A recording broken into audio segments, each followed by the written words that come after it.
अस्सलाम वालेकुम students, I hope आप सब ठीक होंगे। आज की वीडियो में हम अपनी मॉडर्न ग्रामर की जो सीरीज़ है उसमें से सेकंड टॉपिक करेंगे और हमारा टॉपिक आज का है सेंटेंसेस, फ्रेजेस एंड क्लॉजेस। तो चलिए स्टार्ट करते हैं।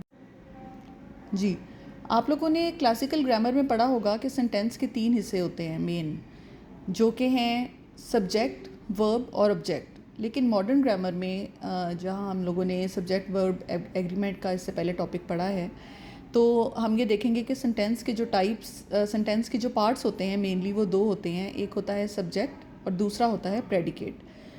यानी कि सब्जेक्ट के अलावा जितना भी सेंटेंस है आगे उसके, वो उसका प्रेडिकेट कहलाता है। प्रेडिकेट के अंदर वर्ब, ऑब्जेक्ट, कॉम्प्लीमेंट और एडवर्बियल, ये चारों शामिल हैं।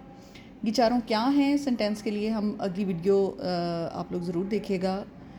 सब्जेक्ट क्या है? सब्जेक्ट होता है दो किस्म के तरह से हम इसको तकसीम कर सकते हैं टाइप्स में। एक होता है सिंपल सब्जेक्ट और एक होता है कंपाउंड सब्जेक्ट। सिंपल सब्जेक्ट का मतलब है the cat is sitting on the couch, और इसमें कैट जो है वो सिंपल सब्जेक्ट है।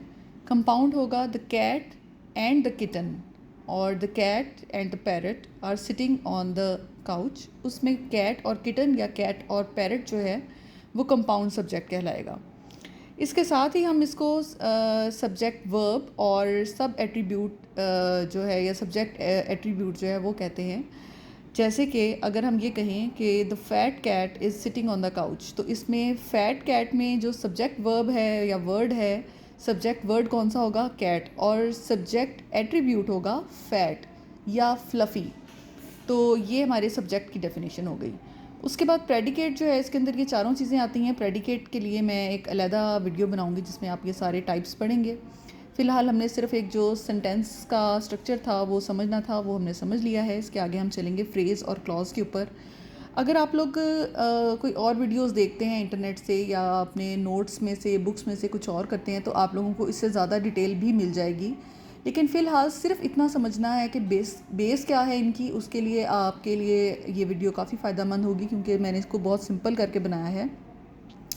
इस वीडियो को समझने के बाद आप अपनी ग्रामर की बुक से ज़रूर कंसल्ट कीजिएगा ताकि आप लोगों को मज़ीद चीज़ें क्लियर हों।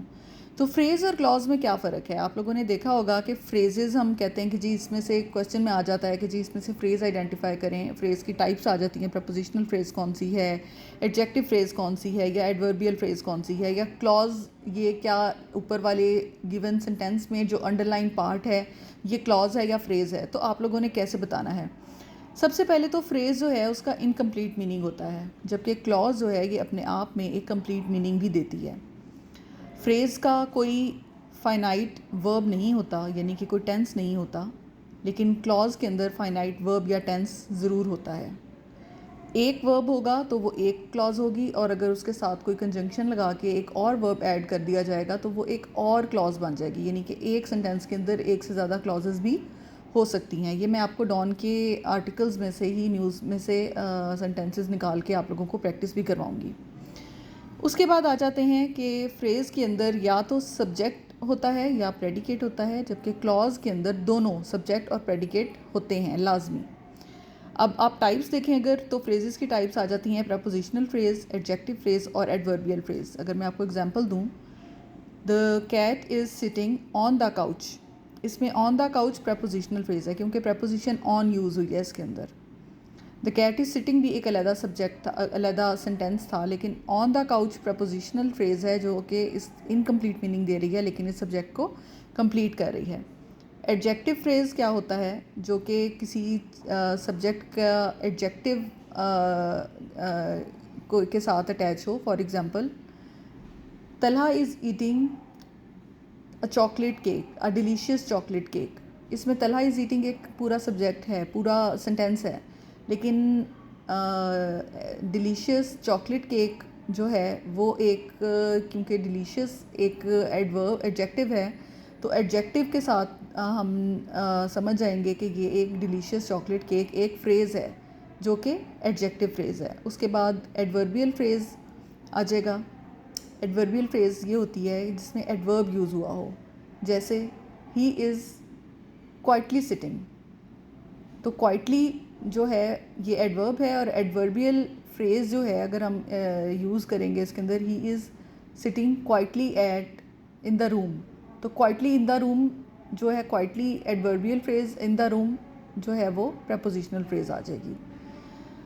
इसके साथ ही हम क्लॉजेस की एग्जांपल देखते हैं। डिपेंडेंट और इंडिपेंडेंट दो इसकी टाइप्स होती हैं। डिपेंडेंट क्लॉज होती है जो कि आधा मीनिंग दे रही हो, जैसे कि although it was raining he came, although it was raining, ये एक अलहदा जो क्लॉज है, क्योंकि रेनिंग, इट वॉज रेनिंग जो है ये एक इसमें एक वर्ब आ रहा है।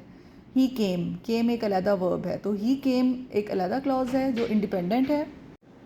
और इसी तरह से इट वॉज रेनिंग जो है वो एक डिपेंडेंट क्लॉज है।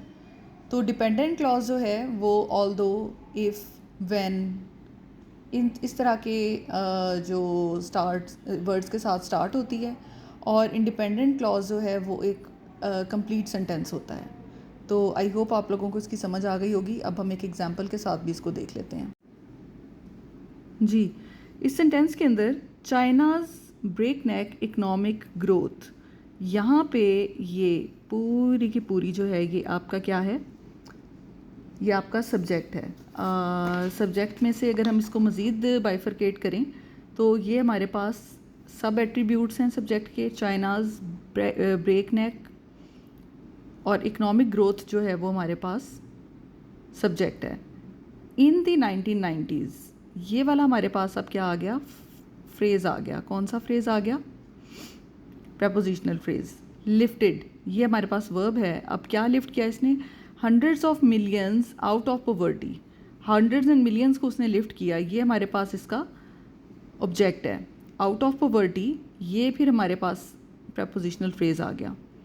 एंड के बाद एक नया वो शुरू हो रहा है, आप देखेंगे कि क्लॉज है या फ्रेज़ है। And build the very foundation for China's emergence as global manufacturing power house by 2020s। And build the very foundation, and build का मतलब है कि इसके अंदर सब्जेक्ट कोई नहीं है, यानी कि सब्जेक्ट यहाँ पर ही है, इकनॉमिक ग्रोथ के अंदर ही है। तो एंड के बाद क्या है हमारे पास, अगेन फ्रेज़ आ गई है। Build the very foundation for China, ये भी हमारे पास प्रपोजिशनल फ्रेज़ है। चाइनाज़ एमरजेंस, ये भी फ्रेज़ आ गई। एक और फ्रेज़ आ गई, as a global manufacturing power house, फिर फ्रेज़ आ गई, बाय द 2020s। तो अब आप देखें कि इसके अंदर कितनी सारी फ्रेजेस हैं, क्लॉज एक ही है। तो फ्रेजेस की टाइप्स भी मैंने आपको बता दी हैं। आई होप आप लोगों को इस एग्जांपल से काफ़ी कुछ समझ में आ गया होगा। वर्ब इसके अंदर दो वर्ब्स हैं, एक लिफ्टेड है, एक बिल्ट है। तो अगर आप लोगों को मज़ीद कोई क्वेश्चंस हैं तो आप लोग पूछ लें।